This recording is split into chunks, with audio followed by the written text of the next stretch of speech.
શ્રી ગણેશાય નમઃ. આજના વિડીયોમાં આપણે સાંભળીશું અખા ત્રીજના દિવસે 12 રાશિ મુજબ શું દાન કરવું. આપને આ વિડીયો પસંદ આવે તો લાઈક કરજો, શેર કરજો અને મારી ચેનલ સબસ્ક્રાઈબ કરજો. વૈશાખ માસના શુક્લ પક્ષની ત્રીજ અખા ત્રીજ કે જેને અક્ષય તૃતીયા તરીકે પણ ઓળખવામાં આવે છે. અક્ષય એટલે જેનો ક્યારેક ક્ષય ન થાય, જે ક્યારેક ખૂટે નહીં એવું માનવામાં આવે છે કે આ દિવસે કરવામાં આવેલ દાન પુણ્ય અને શુભ કાર્યોનું ફળ અનંત ગણું મળે છે.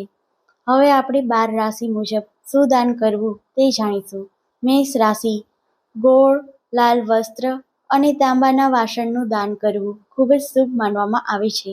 વૃષભ રાશિના જાતકોએ સફેદ વસ્ત્ર, દહીં અને ચોખાનું દાન કરવું. મિથુન રાશિના જાતકોએ મગની દાળ, લીલા વસ્ત્ર અને મગફળીનું દાન કરવું. કર્ક રાશિના જાતકોએ દૂધ, ચોખા અને ચાંદીની વસ્તુઓનું દાન કરવું. સિંહ રાશિના જાતકોએ ઘઉં, ગોળ અને તાંબાના વાસણોનું દાન કરવું. કન્યા રાશિના જાતકોએ લીલા ફળ, વસ્ત્ર અને મગનું દાન કરવું ખૂબ જ શુભ માનવામાં આવે છે. તુલા રાશિના જાતકોએ સાકર, સુગંધિત વસ્તુઓ અને સફેદ કાપડનું દાન કરવું. વૃશ્ચિક રાશિના જાતકોએ મસૂરની દાળ, લાલ વસ્ત્ર અને ગોળનું દાન કરવું. ધનુ રાશિના જાતકોએ ચણાની દાળ, પીળા વસ્ત્ર અને હળદરનું દાન કરવું. મકર રાશિના જાતકોએ કાળા તલ, અડદની દાળ અને લોખંડની વસ્તુઓનું દાન કરવું.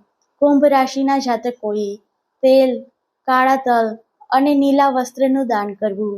મીન રાશિના જાતકોએ કેળા, પીળી દાળ અને પીળા વસ્ત્રનું દાન કરવું ખૂબ જ શુભ માનવામાં આવે છે.